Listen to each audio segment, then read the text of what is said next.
Hello, everybody out there, and welcome to another episode of the Talk That Talk Show with me, Barry Holmes. And here we are for our 200th episode of the Talk That Talk Show. Yes. I'm sorry we weren't able to start on time. We wanted to make sure we had a very big lined up for you guys here. We got 9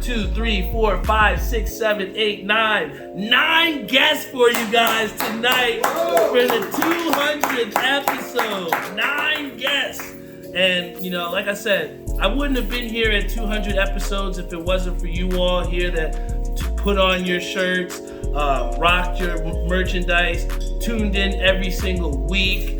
Like I said, I wouldn't be here if it wasn't for you all. And I think the last 100th episode, when we did the bowling event, it was about, bringing everyone together and kind of getting people out there that didn't know who Talk That Talk Show was. And I think now, at the 200th episode, I didn't want to do a major event or anything big like that. I wanted to really just celebrate it with the family. You know what I'm saying? And I think that, my family has been a big support system for me, and they've been the people that have been able to help me get to where I am. And you guys are all my family as well, too, whether you're on YouTube, Spotify, Google Podcasts, Apple Podcasts. So that's why I take each episode very seriously. I want to give it 110%, give it my all, and just show you guys a little bit of who I am. And each of the guests that we're going to bring here on the show is going to represent a little bit of a piece of who I am and who makes me Barry Holmes, So, without further ado, I want to get into this show. And the very first guest that we have on the show, give it up for my boy Ishabod Craig.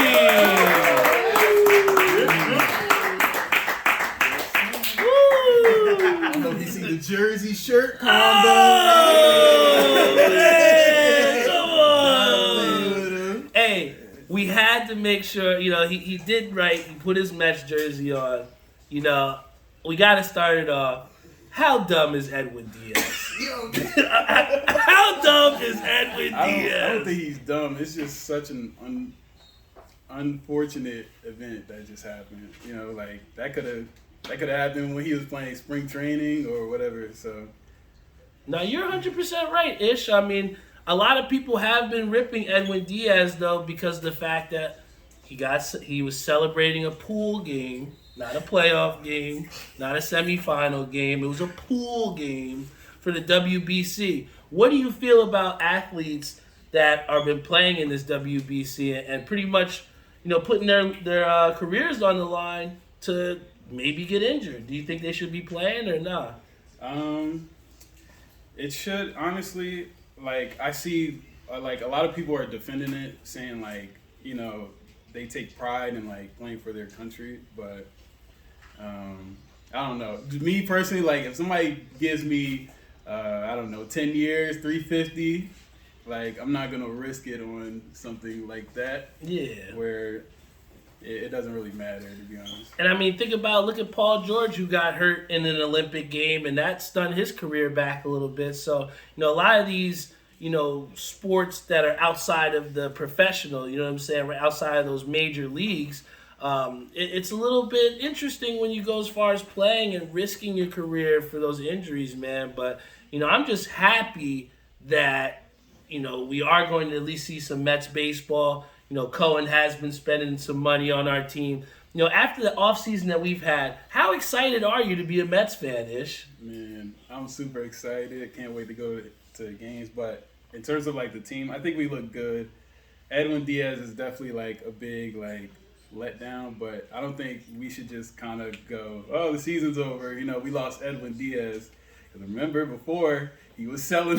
Yes, there was a time where I was ready to send him out of Queens.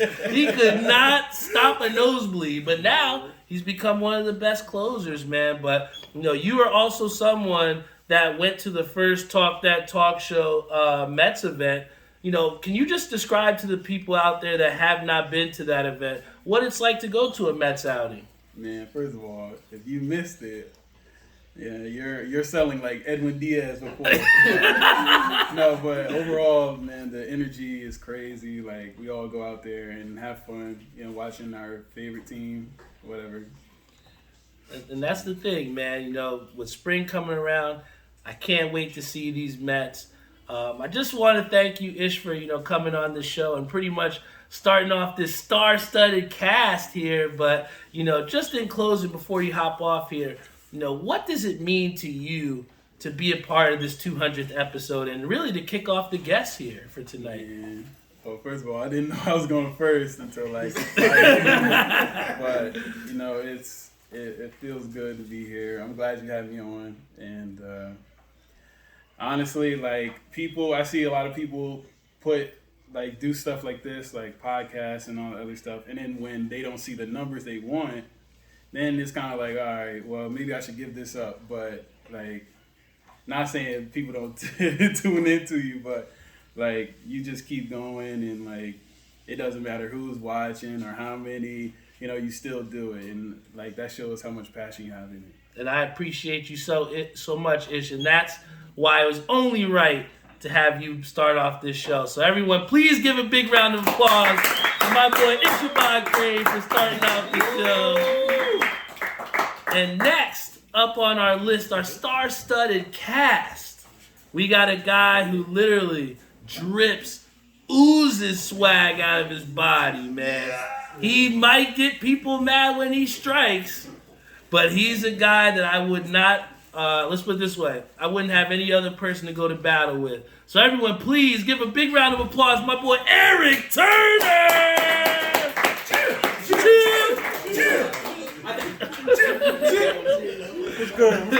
What's good, man?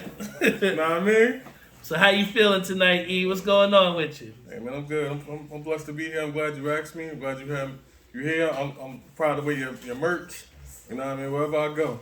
And yo, honestly, E, you've been someone that literally just wears the heart on the sleeve, man. So again, for those people out there that don't know, every time he strikes, no matter if he's down 20 or up 150, every time he strikes, go chill,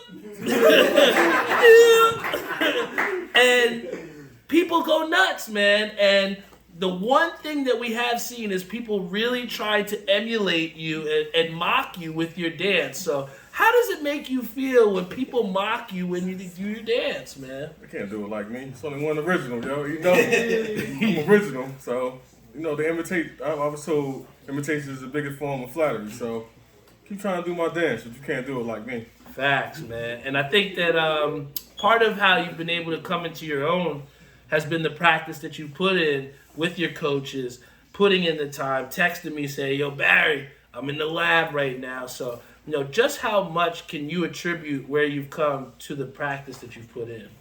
Man, it's just I found a driller and two coaches that was willing to work with me, Walter and Vinny, Woodbridge Pro Shop. You know what I'm saying? Just somebody that knows like how to throw the ball, and like a man who won't. I'm like, yo, I've been telling him I want the fade, the phantom foot, and he just look at me like, you don't need that. I want the gym. You don't need that. I'm like, but I want it. You don't need it. I'm not punching it. If you don't need it, I'm not putting it in your bag.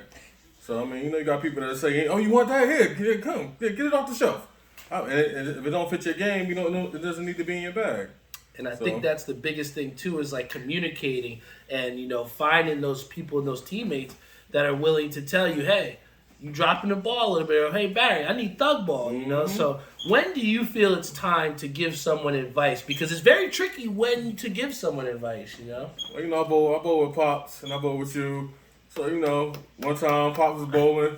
I walked up to Pops like, hey, your last 5 balls just went through the face. Don't you think it's time to change ball? No, I got this. Let me make it work. Let me make it work. All right, Pop, no problem. So then Barry walked up to us like, Pops, I think it's time to change ball. He throw the next 5, and me and Barry like this. And he like, you got a hard head. Like my thing is, I'm not gonna tell anybody how to bowl. I'm gonna be like, look, man, you didn't know that your last 5 balls went through the face. Like, I mean, I don't know what you need to do. If you need to throw it harder, move right, move left. I'm just telling you what I see. And walk away. Now, if you want to make an adjustment off that, that's on you.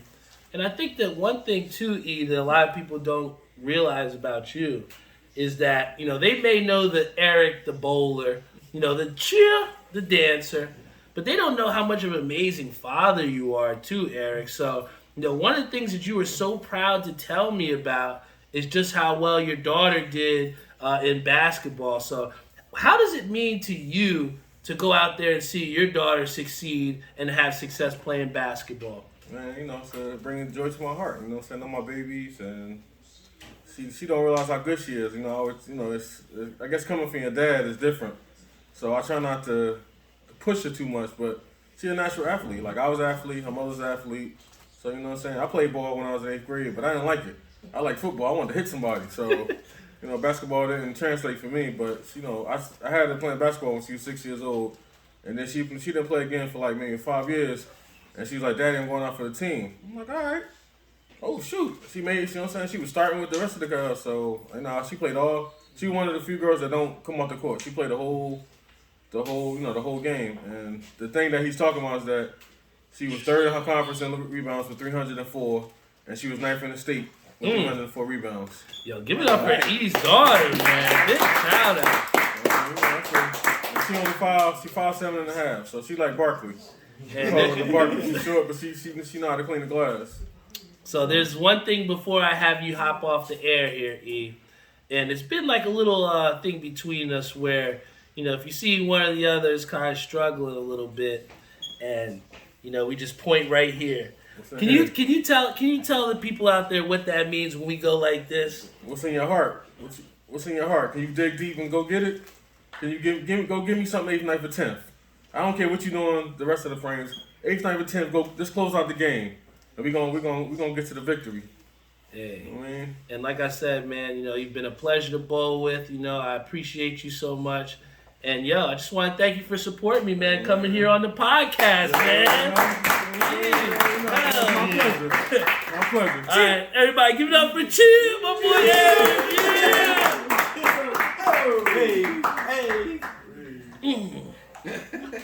Oh man, guys. Hey, Mr. Gutowski, was I worth the wait? All right, for our next guest on the show, it's a guy who also drips swag, but he's really found a niche showing on TikTok some of his dopest outfits, man. I mean, he makes me not even want to step out the crib. So, please give a warm round of applause for my boy Theo. Thank you, All-Star. Woo! Yo.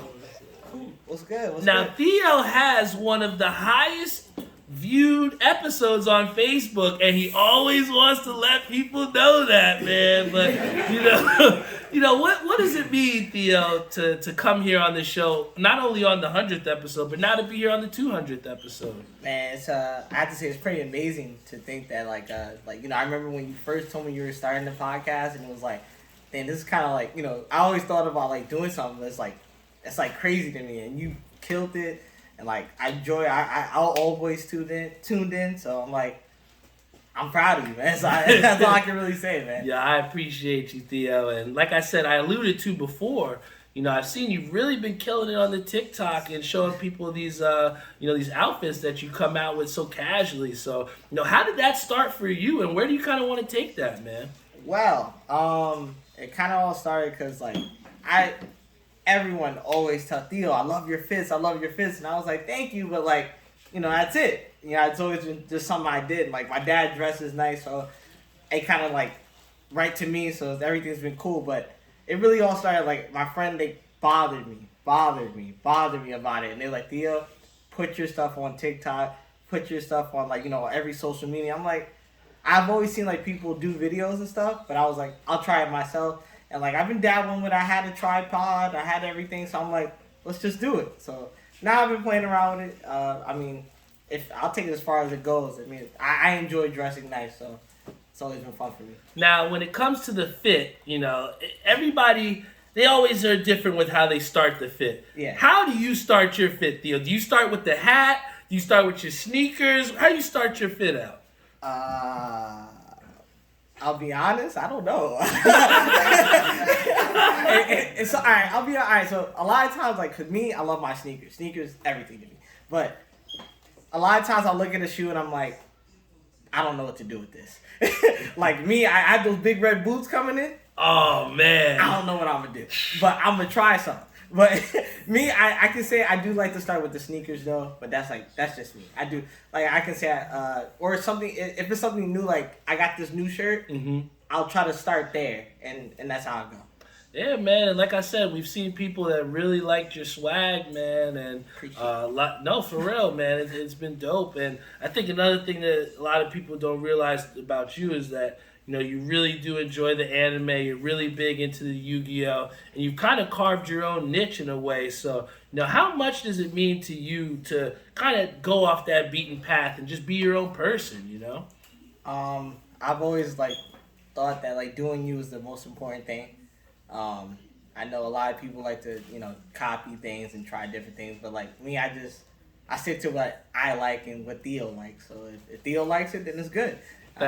If you don't like it, that's your fault. And I tell you what, Theo, like I said, I appreciate you so much for being yourself. You supported this show since the very first drop that I had, man. And, like I said, I appreciate you so much. And, I think that, with the work ethic that you have and the things that you stay creative with, those are the type of positive things that you want around you, man. So, notice that I have good people around me. Before you head off the air here, what does Ja Morant need to do to switch up his friend group and stuff? Because my boy out here like this, man. So I need to know, what does he do? What can Ja do? I mean, realistically, it's just all about having the right people around you. He can choose to have who he wants around him. It's not like, they're forcing him to be there or anything. He just has to figure out that, all right, if I see you doing the wrong stuff, I don't need to be around you. And it's actually also his friends thing to keep him just as accountable as they are. Because, if I see you and I know that, I'm like, Barry don't need to be around Jeff. Yeah, let's get him out. I'm going to keep him away from Jeff. Mm-hmm. But, Jeff cool. But, yeah. That was just an example. Jeff's solid. But, once again, guys, we want to thank Theo, the Drip God, for coming here on the show. Yo, appreciate you, Theo, man. I think this is Brad's phone here. Yo, guys, want to give a big shout out to Malcolm. He says, wow, 200. Big shout out to him. Also want to give a big shout out to Sam, K. Samuels. He says, happy 200. Want to give a big shout out to Fitted Girl, who's tuned in on our Instagram live stream as well, too. It's funny that I say Fitted Girl because I believe she was out there on the West Coast with Bones. Big shout out to him. He had a big time drop. So for all those hat collectors out there, I think you're really going to like this guest on the show. You might really want to tune in and share this live because we got one of the most influential designers in the hat game, and I'm happy to call him my friend. Please give a big round of applause, my boy Kenny Lou!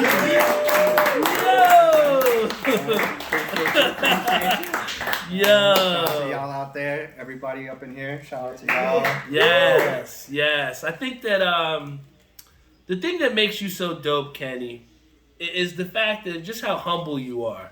I was so hyped to have Kenny Lou in my living room. And I was so hyped to show him I wanted to put on my camo hat. He's like, yo, chill. Let's watch the game, Barry, chill. He's just such a humble dude. So, Kenny, where does it come from you to be just so humble like that, man? I just know that I'm blessed to be put in this position that many others would love to be in. I know that other people got it worse than me, struggles and whatnot, problems. But you gotta just keep on pushing, keep grinding and hustling. I think I tell that to you constantly, everybody else around me. Just don't give up on yourself, and you just gotta put the work in, enjoy. And I think one of my favorite stories is actually this hat right here, because Kenny had talked to me before about how he was, ready to make the next step, and he was a little worried about the things that it took to get to that place. And, one day he called me and he was just like, fuck it, Barry, man. I'm going to just do it, man. I'm going to do it. And I remember then, just thinking, what does Kenny have up his sleeves? And then he sent me this picture of this hat right here. And I'm like, yo, the streets are going to go insane for this. And then literally I just saw, the response from the people. and they really love this hat. So I think a lot of people out there want to know, how did you come up with this concept, man? I know the Upside Down was a tribute to ECAP City, right? Mm-hmm. So how did the rest of that shape out for you, man, to make this hat? To make that one, I was influenced by ECAP City to do the Upside Down logo. Big shout out to Koo. Shout out to Koo Goose, ECAP City. That V, it kind of resembles the V-Lone clothing brand. And with me, my influence has been from streetwear, things that I see from celebrities on TV, pictures.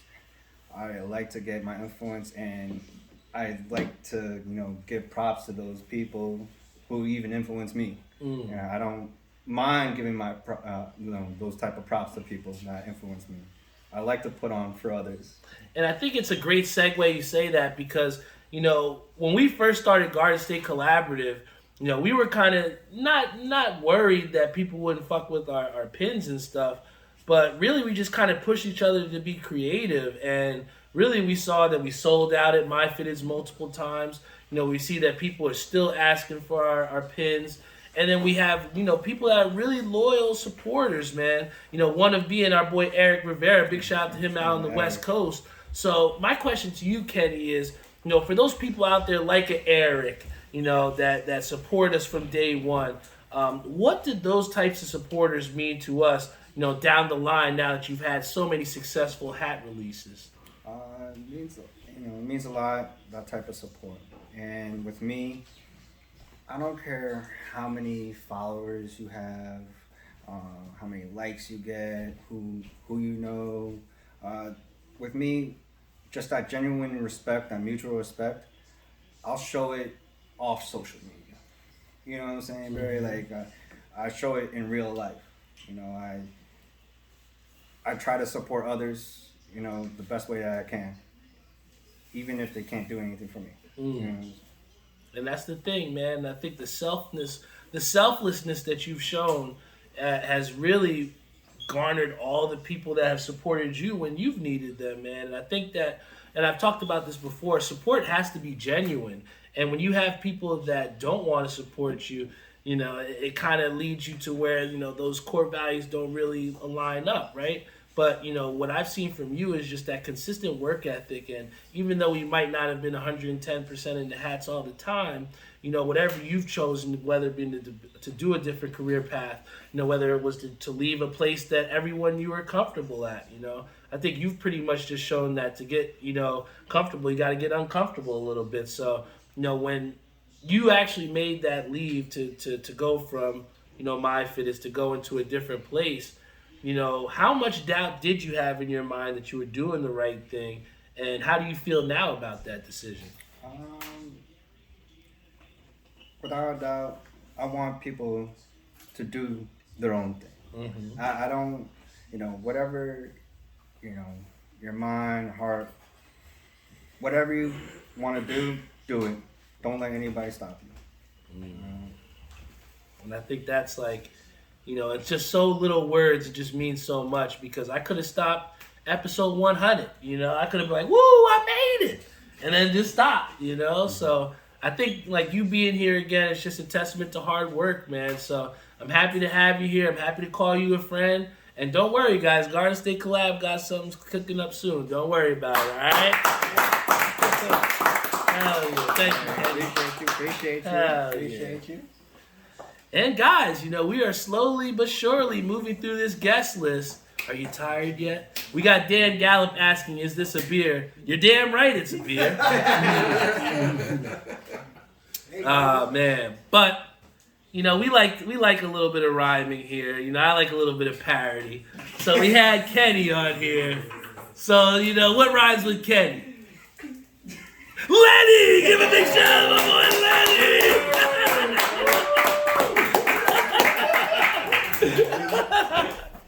Yes.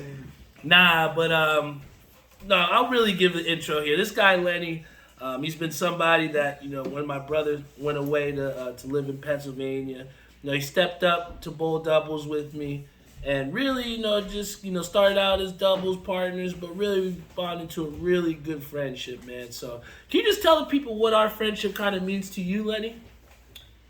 Friendship actually grew to like a brothership. Hell yeah. That's really what it is. To Pops, to your brother, kind of took me in, where I didn't have many people in the bowling alley as friends and everything like that, and then to want to bowl together, and it's just grown to outside the bowling alley too. So we do everything together, man, and it means the world to me. Hell yeah, man. And even though we might not have the same baseball team, we do share a love for sports, man.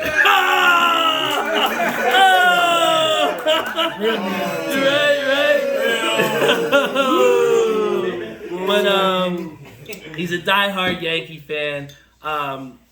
As you know, I like to ask any Yankee fan this question. I don't think I actually have asked you this, but there's always going to be people that think their favorite Yankee of all time. Give me your top 2 Yankees of all time. Top 2 Yankees are Jeter and Mariano. Ooh. That's what I grew up with, Jeter in the sand, man. I tell you what, man. I mean, you couldn't have a better leader than Jeter, man. And, from what Mariano Rivera meant to the game of baseball as a closer, I mean, how could you not pick anybody other than that, man? I tell you what, though. Our Mets, I think, even though we don't have Edwin Diaz. No horns this year, guys. No horns this year. Too soon? I apologize. Everybody here is a Mets fan, too.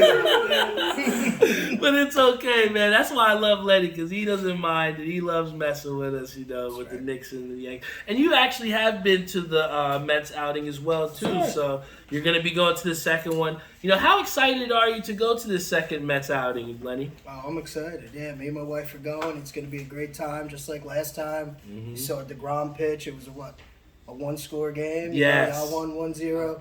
It just means that I get to spend time with my boys, watch them, watch the game that we love together, and root for their team. Facts. And I root for the Mets, unless they play the Yankees. Yeah, man. It's all love, man. New York is New York. And I think that's the cool part about it, is we able to, have fun with the rivalry. But, outside of, our rivalry, we do obviously, share the love for bowling.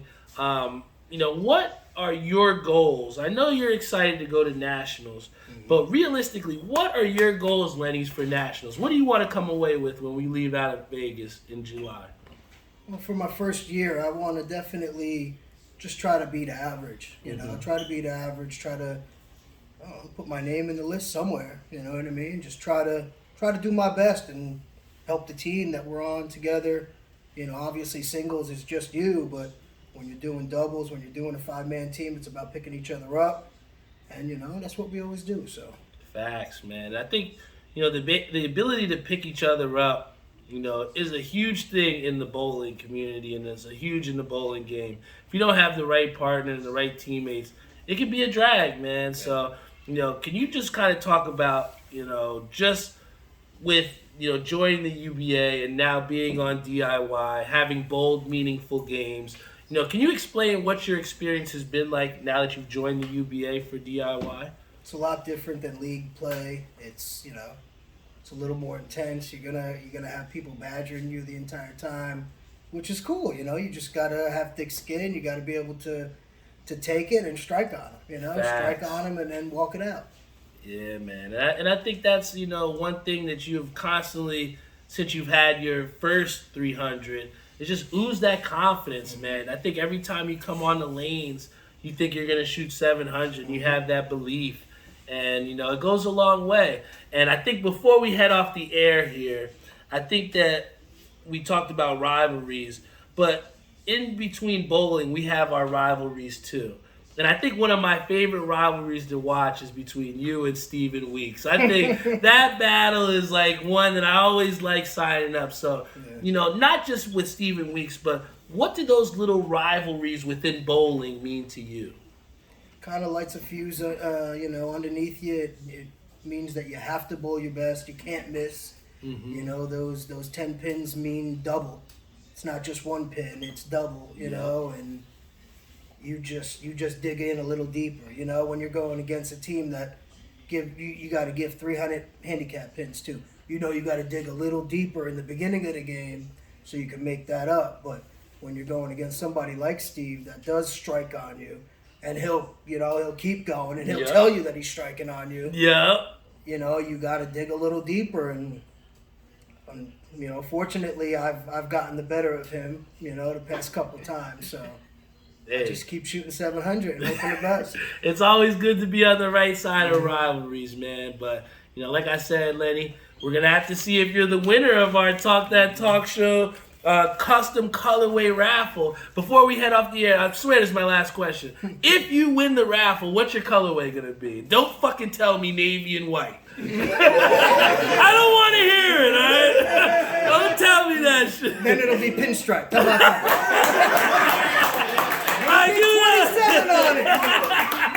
Give it up for Lenny, guys. Give it up for Lenny, man. Hell yeah. Congrats on 200, man.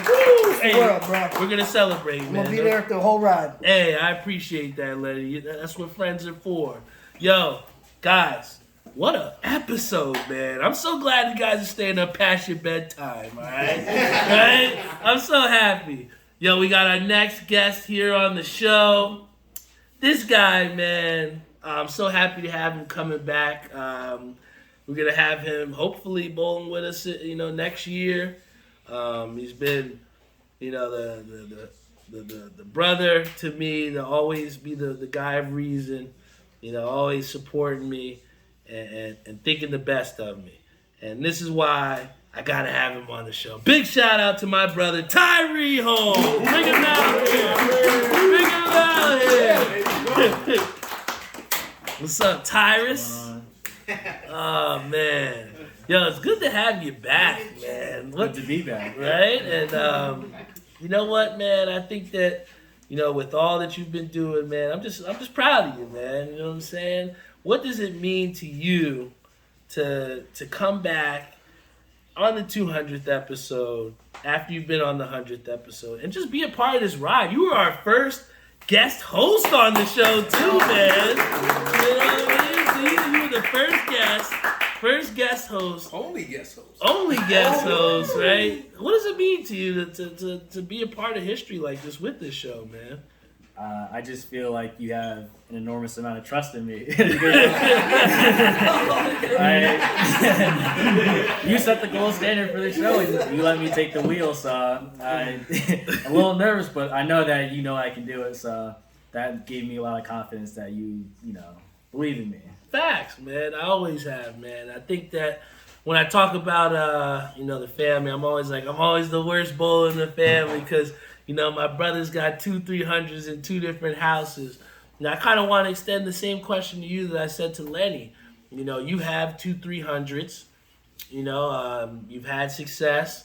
What is your goals when we go out to Vegas and to Reno? What are you trying to accomplish out at Nationals this time around? I want to be a leader. I want to say that. To be able to like go in the 10th frame and know I'm going to get 3 strikes out of there. I know I want to bowl above my average. I want to win money. And, you know, when somebody misses a spare or if they split or something like that, I want them to be able to look at me and be like, I know you're going to be able to pick me up. So I want to be a good teammate and I want to be a leader. And I think, you know, you already are a leader, Tyree, because, you know, leaders have people to follow them. And that's simply what it is. And I think that I'd follow you anywhere. You know what I mean? I think that speaks a lot to who you are. And, you know, the goals that you have at Nationals, I'm sure you will accomplish. I know you will, you know? And I think that, you know, it just goes to show that even coming to Nationals, you know, you still have things that you're hungry for, you know? How comfortable do you feel like bowling in Pennsylvania has kind of added to your game and to your arsenal? Normally, I've always had you, or I've had Dad, or my teammates at Majestic, and a lot of them can bowl. But this year, it's more the league is good. You know, you're gonna see 1 or 2 300s every week. Like people are really good bowlers out there, carrying like 240 averages. But it just so happens that when I asked to be part of the team, I got part of a team of newer bowlers. So when I go out there, I'm not sure if they're gonna hit their average.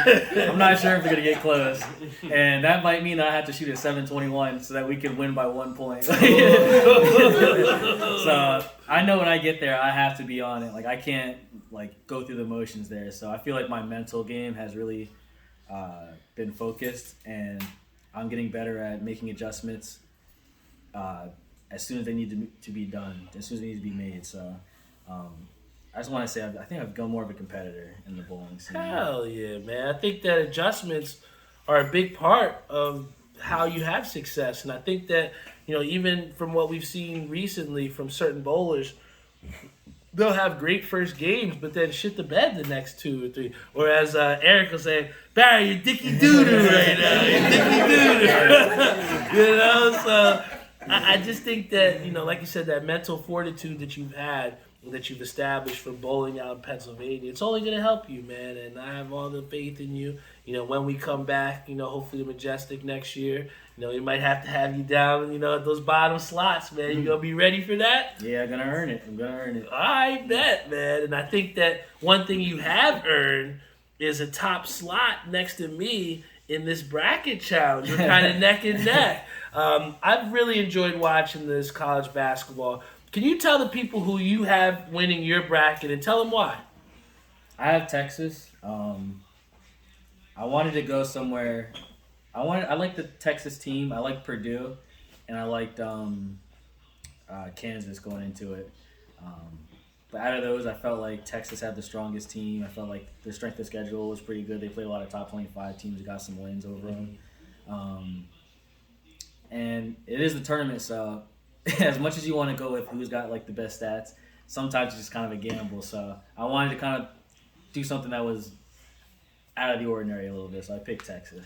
Hey, well, you're in a good prime position to win some money, Tyree. And I tell you what, this tournament has been a great one. And me and Jeff actually did look up the results from the first year that we did it back in 2015. And did you know you have the most top 3 finishes in bracket history, man? Let's go.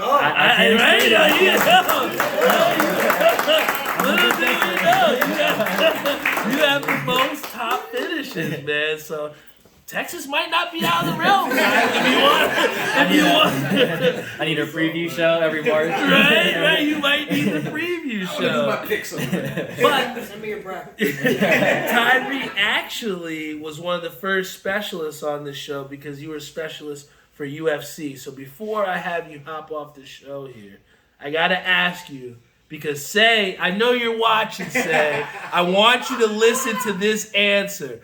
Do you think Kamaru Usman won against, the guy that he fought yesterday? Leon Edwards, I think he outfought him. I think Usman, he lost that. It was close. Leon Edwards, I don't know, those leg kicks, like you said, they were eating him up. I tell you what, man, when you have the significant strikes that he had against Kamaru, Kamaru brought the fight to him, man. But, at the end of the day, when somebody brings the fight to you, we've always said before, like with DIY, at some point you got to rise up. And I think that's what we finally saw from Leon Edwards is he rose to the occasion and he fought a fight throughout the entire fight, man. So I think you're right, man. I think he did win that fight. And, you might have to hang him up. Do you think Kamaru should hang him up after that loss? No way. I mean, he's still in his prime, I'd say. He just has to adapt. And, he was a wrestler to start. And he'll just have to adapt his game and grow more skills, It's funny you say that, man, because you were just talking about adjusting. And now we got to talk about Kamaru Usman adjusting. Yeah. Well, hey, I definitely want to thank you once again for coming here on the show, Tyree. Before you hop off the air, I think you said you had something you want to give me. Is there something that you wanted to give me? Here you go. We're starting the gold standard for podcasts.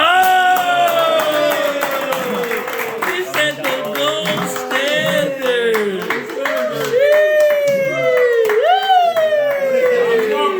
Hey, come on, man. Yeah, thank you, Ty. Hey, you think you can load us up one? Oh, can you load us up one?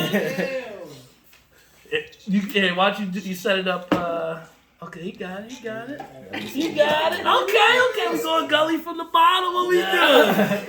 Oh, you got it. Okay, thank you, TK. All right. Thank you.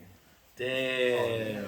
Guys, aren't you happy you're staying up, man? Come on. Right? Yeah, aren't I worth it?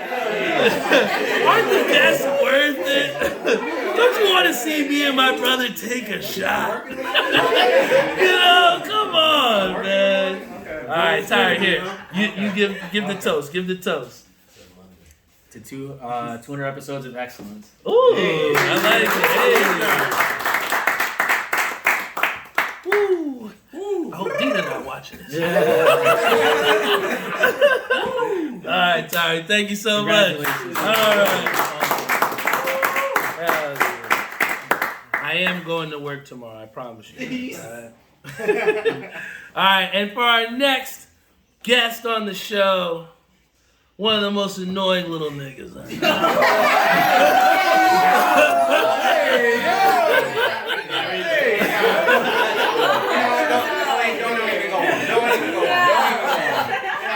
Nah. I love her to death. You know, she's somebody that has really come into her own, and I'm so proud of her. You know, I joke around with her all the time, but you know, what more can I say about this person here? But bringing her on here, give it up for Tori Holmes! Yo, I have to say, Tori, I have to thank you personally because when I was having to be there for Doc, you know, I wanted to be there with her, and I couldn't bowl, you know, and that sucked. But you know, you and TK, when me and, you know, Pops were in a tight race, we're in a very tight race, and every week counts. You know, you and, you know, Tariq stepped up and really just showed out for us, man. So I want to thank you for that. You know? But what did it mean? Because, you know, you've always heard me and Dad talk about how hard is Greenbrook. You know, it's one of the toughest places for us to bowl. What did it mean to you to go out there and have success and really show out and show people who the hell you were? Yeah, well, I can honestly say I had a lot of anxiety, which I communicated to, you know, Dad and Tariq and you, of course, as well, because, you know, you guys are familiar with that setting, and it would be my first time out. And so my biggest thing is not letting anyone down. I feel like I don't want to be the liability in any circumstance when I'm a guest and, you know, trying to prove something like you mentioned. So I think it's the motivation of, like, you know, just being enough. You know I have a background in bowling, and, you know, having that college scholarship and experience oftentimes doesn't really, you know, represent exactly, you know, all the time, like in like the bowling. So I just wanted to make sure that everything matched up, you know. So I hope that my performance was up to standard. Well, I'll say this. Your performance. I'll say this. I shouldn't have said that. Your performance. I'm gonna tell you this. Listen, your performance inspired me and Dad. Me and Dad had a pact that we were never gonna fucking come back to Wednesday night at Greenbrook again. But then we saw what you and Tariq did, and we thought, yo, what if Tyreek came? You think we could band the guys together? And now we legit have a team of you, me, Dad, Tyree, and Tori going into Greenbrook next season. So how excited are you to go from the Sunday Vacation League to the Wednesday League where you can win almost $1,000 in one night? Honestly, I love some money, so let's get it. Let's get to that. Get to the bag. Get to the bag. Where the bag at? You know. Right? Well, we'll say this, Tori. You are one about getting to the bag. Jeffrey has started our Discord, which we've been running tremendously. And, you know, you have really kicked up in the betting game and finally in the green, man. So big shout out to Tori. She has been on an absolute tear. This is your chance right now, Tori. Tell Jeff, what do you need to do to get your own channel in the Discord? Tell him. You know, Tell him right now. all I I can say is them screenshots speak for themselves.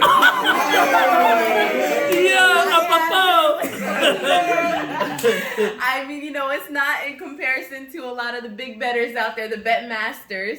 But, I'm still, taking notes, learning, gathering my research, calling everybody up, seeing what the picks are looking like for the night. But, you live and you learn. I've definitely lost as much as won. So, really happy to be breaking the green there. Hey, well, you know what, Tori? You're someone like me where, when we find something we like, we go all in. You know what I'm saying? And I tell you what, you're the only person I know that can get Mom to be a dog lover. You know what I'm saying? All growing up, we weren't allowed to have no doggies. Nope. And then here comes Tori with baby Blake. Yeah. And it's turned all of our hearts, man. Yes. So, I love Blake. He's such a good doggy. He's done so good. Just what does Blake mean to you?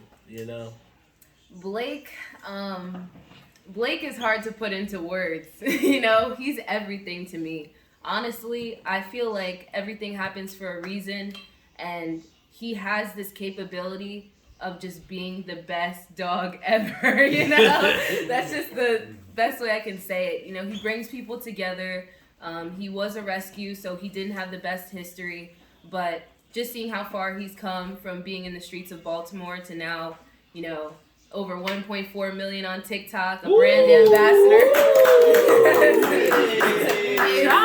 Yes, a brand ambassador for many companies and, counting. So, I just wanted to showcase Blake and the Rottweiler, the Rottweiler breed. They are the most wonderful, amazing, loving, dogs. But oftentimes they're misunderstood. And so being able to share Blake with the world and show them that, a stigma is just that, a stigma. It's a forced opinion on, something you don't know. You're assuming. So I always say, and Tariq says as well, it's not good to assume because you make an ass out of you and me. So, he's a wonderful... Tori with the zinger. The zinger. Yeah, so just shutting that stigma down, just letting everybody know that, big dogs are also wonderful dogs. So hopefully he's doing that. Yeah. Well, Blake has definitely won my heart, and I love that little boy. He's so good. And but I tell you what, man, like I said, you've come into your own, and you, like TK and everybody, you've always supported with the merch, always rocking the merch. But this one right here means a little bit more, you know? I know what it means to me, but what does it mean to you when you see that clutch across your chest? Clutch. It's a big word to fill. Clutch means that you are that person that nobody questions. You are that person that they can count on. You're going to do that much and then some. So clutch moments is understanding the pressure, reducing the anxiety, just being in the moment and taking every second of it and just, doing your thing with it, just being the best person in the toughest situations. That's the best way I could say it. Maybe one day you'll be clutch enough to beat me. I mean, this is keeping track, right? Right. Guys, give it up for Tori. Give it up for Tori.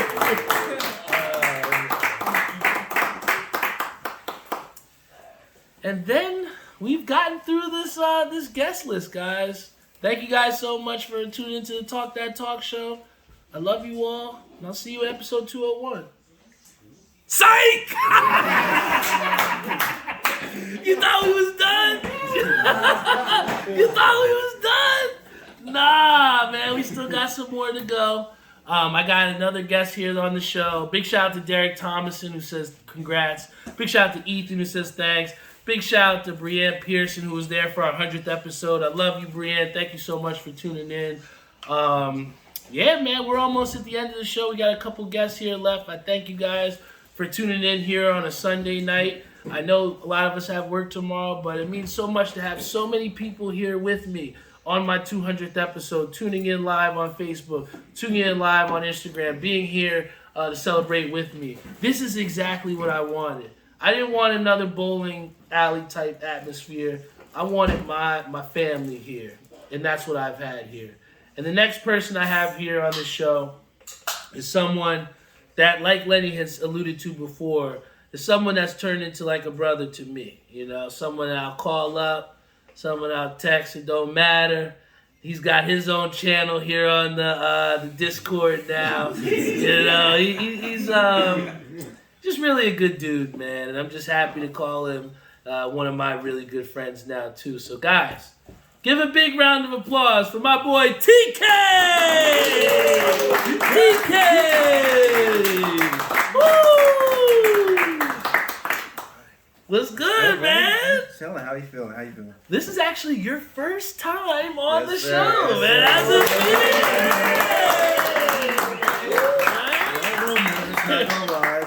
First time on a podcast, but you know, it's first for everything. Hey, TK, man. He's a D1 athlete. You know, he's been able to handle the pressure, so I'm sure you can handle a little live action. But TK, like I said, you've been someone that really has impressed me over the last 3 months, so much to where Eric was like, yo, B, who is that guy? Who is that guy? You know what I'm saying? So, you know, I just thank you for really taking this bowling shit seriously, man, because I've seen how you've improved, man, but, you know, where has that come from for you to where you've put in those hours, and not only that, but wanted to? Yeah, I mean, like you just said, I'm an ex-D1 athlete, so, you know, I just have that competitiveness in me, and I know I always joke around with you guys a lot when we're bowling, you know, bowling for money and whatnot. So I don't want to be the guy that's just donating to the pot. You know, I try my best, and like I said, you know, I just have that competitiveness, and you know, strive to do good at whatever it is that I'm doing, whether it be sports related or not. Just try to be a good person and do the right thing. You know, you have, man, and what we've seen now is in your first league with Tori, you guys are in first place. First place. So, you know, being in first place, TK, you know, you have a head start on us because, you know, it took me a while before I won our first league, you know, and you guys are well on your way to doing that. So what is your mentality coming in and week out to make sure you are in first place at the end of the season? Yeah, you know, I think at this point in the league, we probably like 10 weeks out, and we've built a comfortable lead, and we want to sustain that lead. So every week going in, we're just like, you know, just keep at least 2 weeks ahead of the opponent behind us. So that's my mentality going in, and, you know, just try to get better each week too. Yeah, man, and, you know, you have, man, and just the fact that you're continuously going to different alleys, practicing, you know, when we're after league, you know, talking to people, seeing what your ball should do, listening to the right people, you know, it really has, you know, really equated to you improving your bowling game. So, you know, I've asked a couple people the same question. You know, Tyree's been to Nationals before. We have a couple new people going to Nationals. Being someone that's just started and now you're jumping fully in and going to Nationals, you know, how nervous are you and what do you hope to accomplish from coming to Nationals? Yeah, I mean, like I said, there's a first time for everything. So this time going in especially, I'm going to be nervous, I know that, but just getting the exposure around here, like you said, trying different alleys, getting into different leagues, subbing and whatnot, you know, I think that's going to try to help alleviate those nerves for me. But goals for, you know, definitely want to make sure I come home with some money. Hey! That's the first thing for sure. But also to, you know, reiterate what everybody else said, just be a good teammate, you know, just try not to be that, you know, sore thumb in the corner, like pouting and whatnot, you know, just try to make sure there's the right energy for it. Yeah, man, you're somebody that always keeps the energy high, man, even if you might not be doing as well as you want to.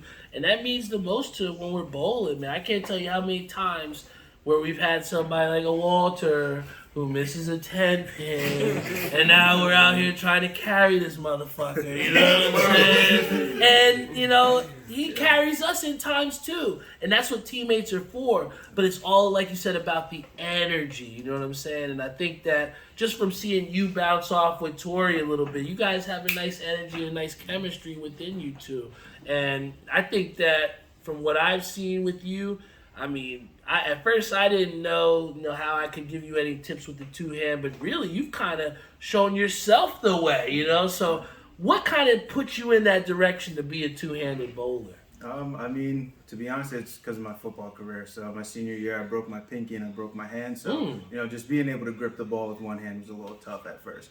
It was just something that wasn't comfortable, so tried using two hands, and just watched tons and tons of videos and saw people around the alley. So it's what I got comfortable with, and like I said, the injuries were really, really what made me go down that path. And that's something I did not know. I think we've all bowled with TK, for months now. We didn't know. And I do remember because you had the club on, I think, for homecoming, I think that was. So I do remember when you... And you know what? I think that's a perfect thing to segue into. I think that Dad said before, and he said this multiple times about guys that, might make it, some excuses. Our boy Roddy, I love him to death. We were in States, and he was complaining about his hand or a cut. And Dad finally just says to him, he's like, "Yo, just rub some dirt in that shit, man. Let's go." So, but for real though, so I guess like for you to go out there on your senior night and play with a club, where has that come from you to like just, thug it out, you know what I'm saying? Yeah, I come from a very small town. The town that I grew up in had about 4,000 or 5,000 people, and that's the entire county. Damn. I graduated with 80 people in my graduating class, so I kind of just wanted to be that hometown hero in a way. Just really try to strive through any adversity that may have come along the way. Had torn knee, torn shoulder, broken hands, as you know, so definitely fought through a lot going through my college career. So, like I said, just that hometown hero mentality. Well, it's brought you a long way. It's brought you all the way out here to Jersey, man. And I'll say this, man. I'm proud of where you've come as a bowler, man. Proud of who you are as a person, man. And I'm happy to spend time with you, man. I think that a lot of times, we have people that might be a little annoying, and we still call them friends. But I just always enjoy my time with you, man. Whether we're watching sports, fucking around with some parlays, talking bowling. I just appreciate our time, and I just thank you for treating my sister, 110%. I see the life that you guys are building, the happiness you guys have. And, it's kind of inspiring to me to want to be the best version of myself for Doc, So I see what you guys have, man, and I'm proud of it, man. So I thank you for being the best version of yourself for my sister.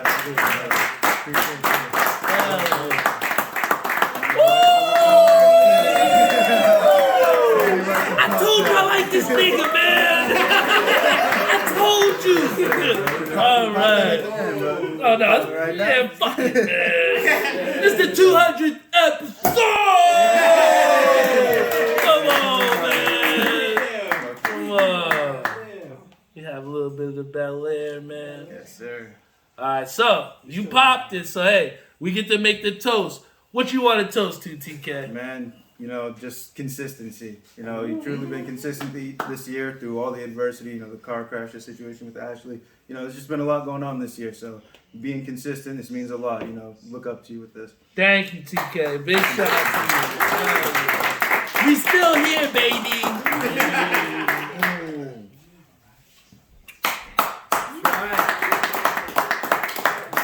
Man, that was fucking awesome. I'm just so happy to be here, guys, man. Big shout out to Tony who says congratulations, buddy. Big shout out to Reese. Big shout out to Al says 200th episode. Yo, guys, it means the world to me, man. To have my family here, man. Everybody, I wish I could pan out here, man. But to see everybody in this background here, they're all, like I said, anybody that's come in this seat right here means something to me. You know what I'm saying? They're a big part of me and who I am. So YouTube, take a look. Take a look out there, YouTube. Take a look. These are all the homies, all right? These are all the homies. All the people that mean something to me. Don't forget Doc.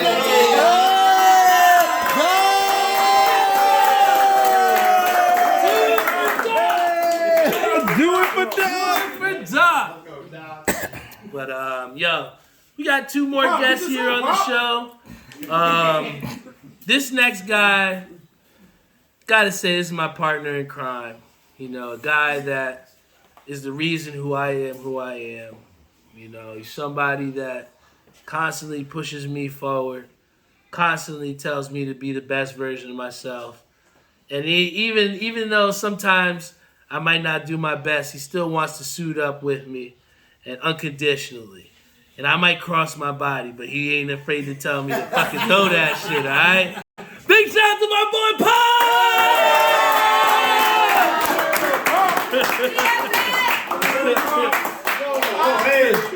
Hey! Oh, man. What's up? Pops is the only one that came to the show tonight in the OG one. Barry, I kept thinking about, where you are at 200, and I just kept thinking about the beginnings where we had the set where we had the Chiefs. Yo, man. And the Knicks rug. We had rugs as backgrounds. And we were in the corner, and we just made it work, So I said, it's apropos to have the OG one shirt, though. But just proud of you. Me and Mom are proud of you. I appreciate that, Dad. Like I said, man, you guys were, one of the people that pushed me to do the podcast because you know how hard it was for me to try and be in the sports media, and I obviously wanted to be on ESPN. I think some of the proudest moments were me telling you to tune in on MSG and listen to my questions. But the dream has now kind of shifted a little bit for me, and I think in life it's okay for you to switch to things that you're passionate about. And I just feel as though, with you showing me the way with bowling, it just kind of just showed me truly what I love, man. I played a college sport, I played a high school sport, very well known in basketball. That's how I got my name, Barry Buckets. But really, I've just come into my own as a bowler, just from all the stuff that you've kind of helped me to do, man. So, what from you on the way out, looking at that, since I first started, since you put the bowling balls in my hand, back when I didn't want to bowl, what, can you kind of describe to the people what the journey's been like to be a part of, with me to see the development of my game? Well, knowing you and knowing the history of bowlers that are out there now, a lot of the bowlers have transitioned to whether they played football. I know a couple of guys that played that were pitchers in college. Just sports in general. And as you get older, you still want to compete. And with bowling, it really gives you a chance to compete. And the first time you went and subbed for us was when I think Uncle Mickey couldn't come or somebody couldn't come. I said, I need you to bowl. I got shoes for you and a ball. I said, I have nothing. I said, I got you. The first time you came out, said, well, we got this thing called Love Doubles. And all of a sudden, Tracy said, who's this? I said, this is my son. He says, well, here, give me $2. And lo and behold, he won Love Doubles. Let's go. And all of a sudden, he said, this is how much money you can make in bowling? And I felt like his pupils in his eye turned into dollar signs. And that was a wrap right there, And I said, got it. But you know what? Bowling is it's what you make of it. It can be competitive. It's whatever you want it to be. Bowling for me now is just our turning point of finally getting a family team together. Something I've always wanted as far as Tori, Tyree, you, and me. And not only that, with this bowling family, we have an extended bowling family now, of people that have come and are bowling with us, and now it just seems like it's just growing, like Lenny said. We don't just bowl, we do other things together. Everything. So I really didn't experience that until you came on board. And I thank you for that. And as a father, as a bowler, it's just that I know, look, I'm 63 years old. I still want to kick your young dicks in.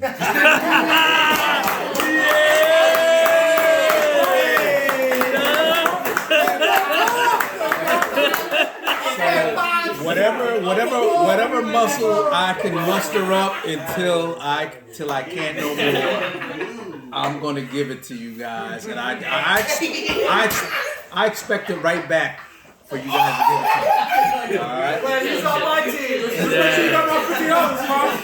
Hey, You got my 50, Pops. I'll say this, Pops. The people are talking.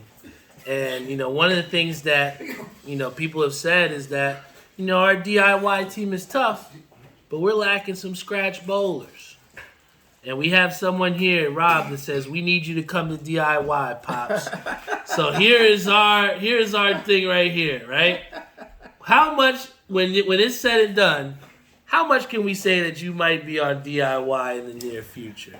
I can only say, what would Aaron Rodgers say right now? Oh, man. I have to go take a trip. You need a darkness retreat? Oh, man. All right. What would Dave Chappelle say? Darkness. Honestly, I enjoy the team that I'm with. It's like with the age group that I'm with, and I really enjoy them. Maybe some point in time, I don't know. But right now, I'm satisfied where I am. Hey, guys, and I ain't mad because I get to bowl with my dad unholy. That was the Yes. first 300 I got to see my dad bowl live. I mean, yo. And that was the most important out of all three that I have, is just to be able, I didn't get a chance, and I was hoping that my father would be able to see me bowl. He didn't. But it was so important for me, for you to be there to see me, Hell yeah. You don't know how important it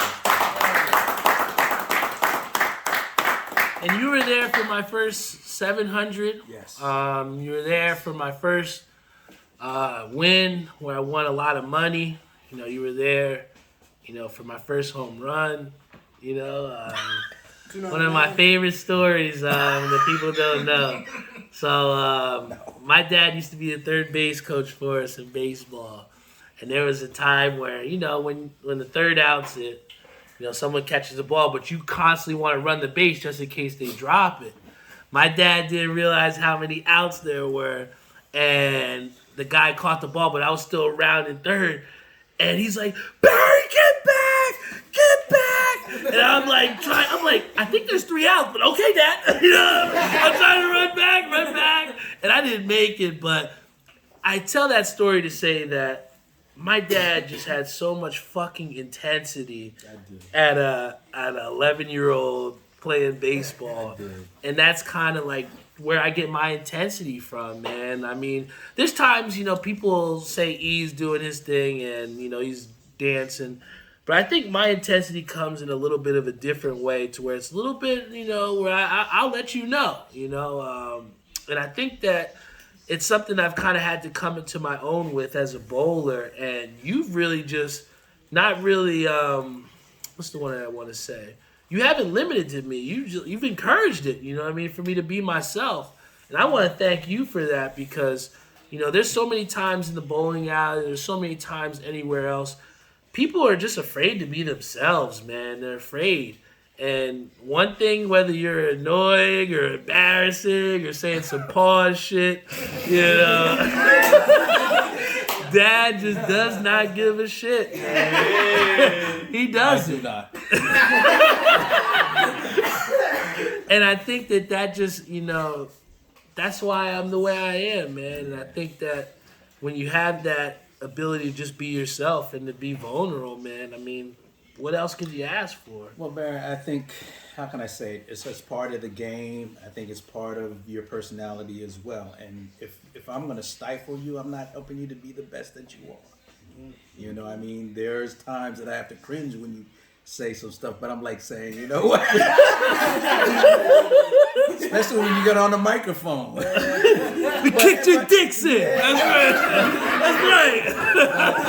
But that's you. That's you, and that's where you bring your energy and you bring it onto the lanes, man. So, why should I stifle you that way? Because I want the best out of you. If that's what brings the best out of you, then I know we're going to win. How many times, well, I'll say this before you hop off the air. There was a time, and I think that Eric will be able to contribute, and even Lenny too. There's times where I feel like our team might be dead in the water. you know, and I just feel like Bobby Knight, where I just gotta like throw a chair or something just to like Thursday. Yeah, like Thursday. I was like, do you want to quit? I was like, y'all want to quit? Is it too hard? Where is it? Is it here? I'm looking at it. Oh shit! Yes, here. You know. So my question to you, Dad, is like, when you see that with me, like me just trying to pump the team up, just to get, what does that do for you as a teammate when you see that? Damn, I hope I strike.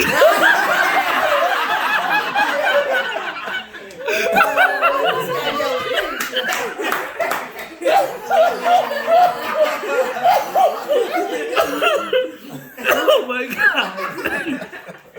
But that's real though, man. That's the pressure, man. That's the pressure.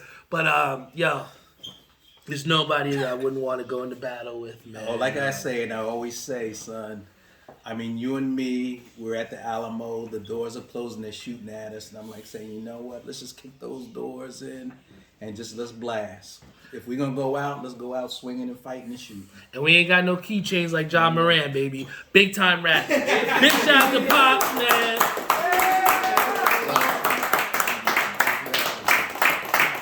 Hell yeah. Oh, so this is how old folks get out, they turn around.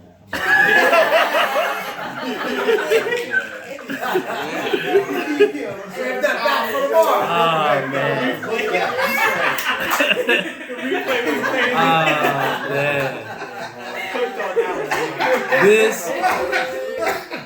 This has been one of the most memorable episodes that I've ever done.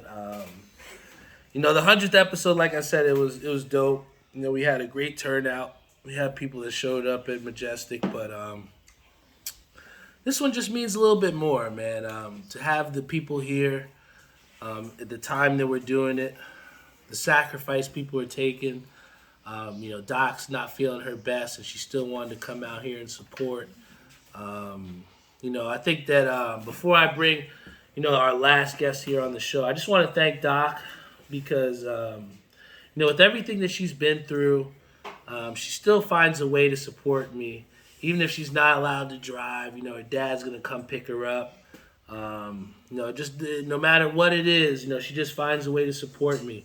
And even where, you know, we was competing, and all of a sudden I'm just looking, I'm like, is that Doc? And she just came and surprised me, man, you know. It's little things like that just mean a lot to me. And, you know, I just want to thank you, Doc, for everything that you've done for me. And I wouldn't be here if it wasn't for you, so thank you for that, you know.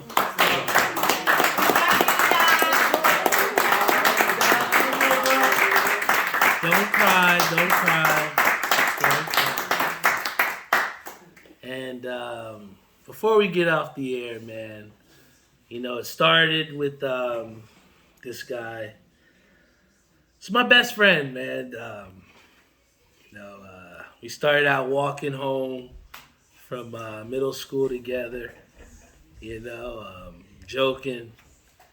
And he's just been somebody that's always been there for me from day one. You know, right or wrong, you know, he'll still rep me no matter what, man. And you can't put a price tag on that type of loyalty, man. And, you know, I've really met some really great friends throughout this time. But there's someone that just always thought the best of me. And I can't ever repay you back for that, Jeff. So, Jeff, come on down here, man. Come on down. Come on down here. What's good, bro? Hell yeah. For the first time in my adult life, I can say, we beat y'all niggas.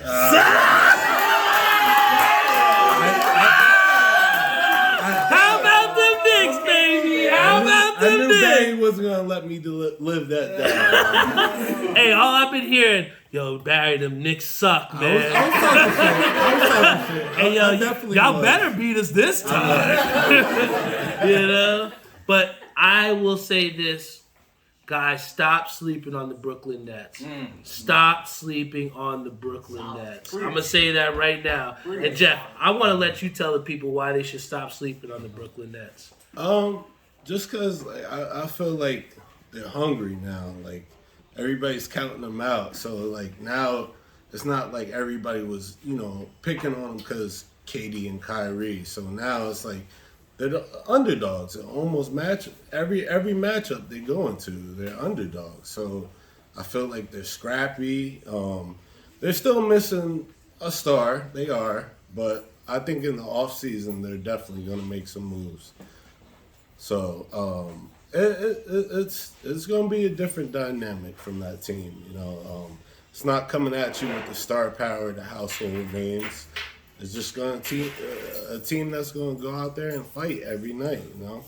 Facts, man. I think that's that blue collar work ethic that really embodies the Nets, man. And in a way, the Knicks have kind of played that way this year, man. And having seen the Knicks have a little bit more success this season, Jeff, why do you think this Knicks team might be a little more dangerous than years past with the Knicks? Because I feel like you got an alpha dog in Jalen Brunson. You hear that, Say? I'm sorry, Say. I do have to say, like, Randall, he takes the bulk of the shots, but I feel like Brunson, like, you see, he came back from injury and just 30. Easy. you know what I mean? like, The guy's played one game in the last 5, and he came out there and just dropped buckets easy. Like, he had, 20 in the first half? I'm pretty sure. He did. I think he did, man. And I remember we were actually on the Xbox like, yo, man, is he serious? I couldn't believe it, man. Nah, for real. But, our Knicks are doing good. I know your Nets are doing well. They're going to make it to the playoffs eventually. Yeah. We share our love for the Mets. It's some tough times right now. But are you willing to hit the panic button on the Mets right now, Jeff? Nah, honestly, I feel like you have to see what they're gonna do to replace Diaz. But like, I feel like they did make some moves. They got the one guy, Brooks Rowley, should be a decent arm out the pen. So they did secure some guys in the offseason. They didn't really, succeed with the Correa signing, which was unfortunate. But I definitely feel like there's a extra added incentive now. Oh yeah, for the Mets. And I think that with them, getting these high payroll guys, it's almost like they kind of have to live up to that standard now. Of course. We spent the money in the right places, and these guys got to step up. Big But facts. I mean, we have the Mets to look forward to, but really, with us. We do enjoy that Call of Duty. We love playing it, right? It was so good of a game that it got the Apex God Theo back on the sticks, right? And Reese. So let me tell you this. So let me ask you this, Jeff. What's different about this Warzone that really makes us? We really just haven't gotten bored playing it. I don't know. I feel like the map is kind of fresh to us, so it's like we haven't gotten tired of it, and the just the overall feel of the game is different. It's not as fast paced as it was before, but it's still like fast enough. So like I feel like that still caters to us a little bit. So it's still fun. It is fun, especially when Barry's sticking with the team, because, Ish and Jeff are ready to shred me up. Barry, you're not with the team. Hello. So I am a habitual offender. I know that. Nah. You've been doing better. Hey, I'm just trying to let Doc give me some reps, But you know what, Jeff? Like I said, you're one of my best friends, man. From starting up from walking home to going to college and just enjoying together. I've said this to Lenny about what it meant, but what would you say our friendship, brothership has meant to you, and what is this talk show meant to you as well too? It means a lot, man. Definitely, because like everybody else says, the consistency that you're always gonna be there every week. So it's like it kind of gives everybody something to look forward to. At the end of the week, you used to do it on Fridays, but now you do it on Sundays. So it's like end of the week, what is everybody doing on Sunday at home? You know, like waiting for the workday. So it's like it's cool, you know, definitely. Yeah, man, and yo, like I said, wouldn't be any other person I'd want to celebrate here with on the show. So, hey, before we close out the show, you want to do a little bit of the champagne with me here? Sure. All right. So once again, guys, we want to thank everybody for tuning in for the 200th episode of the Talk That Talk Show. A lot of people didn't think we was gonna get here, man, but we made it, man. And you know, just to have you here with me, man, celebrating together, this is what it's all about, man. Cheers up, man.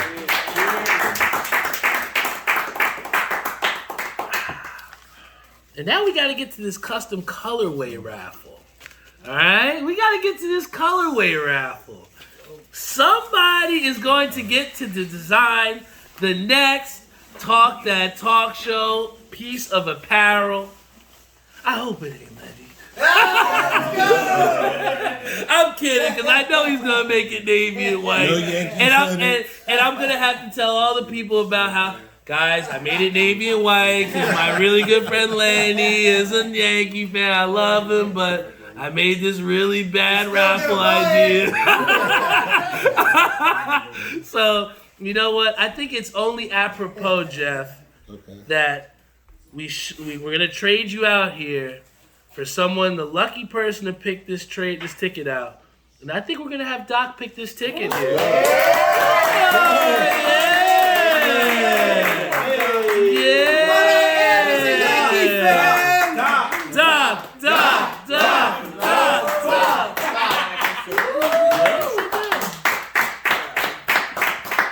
I got her on the show, Stan. He's only been waiting outside for a half hour. I'm sorry. She'll be out soon. Doc, can you just take this ticket here? Get a ticket here? It's gonna be mine. Oh, I don't know. Oh!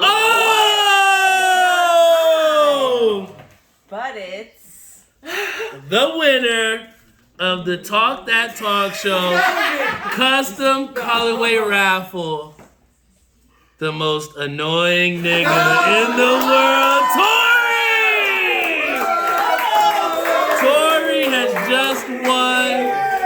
She will get to design the next Talk That Talk Show piece of apparel. Big shout out to Tori. Doc, thank you for picking the winner. Doc's okay, guys. She's okay. And guys, that about does it for the Talk That Talk Show, man. You know what? You know, I'm just so humbled to be here before you guys, to have all these people rocking merch, wanting to celebrate and spend their Sunday with me. You know, it means the world to me. I also think about, you know, my buddy who was on the show, who he's not here anymore as well too. You know, Andrew was somebody that always wished the best for me, and you know, it's 200s for you too, buddy. You know what I'm saying? You know, I had my boy Lenny. He's wearing a green shirt here, and we did it for you, man. You know, my boy Kodos. You know, even though he had his things that he dealt with, you know, he was still my friend at the end of the day, and I miss him too. And that's what this Talk That Talk Show's about, man. You know, I've had all my friends, man, my family on the show. People that mean shit to me, man. The people that mean a lot to me, you know. And that's why this show continues to go on past 200. That's why it's going to continue to go into bigger and better heights. That's why you'll see more and more people wearing this merchandise, because people believe.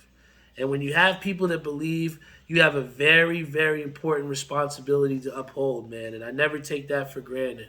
So everybody that's ever tuned into my show, anybody that's ever rocked a piece of merchandise, anybody that's ever told a friend about this show, I appreciate you so much, because I wouldn't be here if it wasn't for you all. I wouldn't have made it to 200 episodes. I might have still had a Chiefs and Knicks rug as a banner. You know what I'm saying? Like, this progression is everything to me, you know, and it doesn't stop here. like Kenny says, we just got to keep working, keep grinding. Grind for the things that you want, and just believe that it'll come, man. So if you guys have your drinks out there, please put them up. I thank you all so much. Also, big shout out to Tori, who's going to design our next Talk That Talk Show piece of apparel. I'm Barry Holmes. This is the Talk That Talk Show. If you're tuning in on YouTube, Facebook, Instagram Live, Spotify, Google Podcasts, Apple Podcasts, I fucking love you guys, man. And I'll see y'all next week.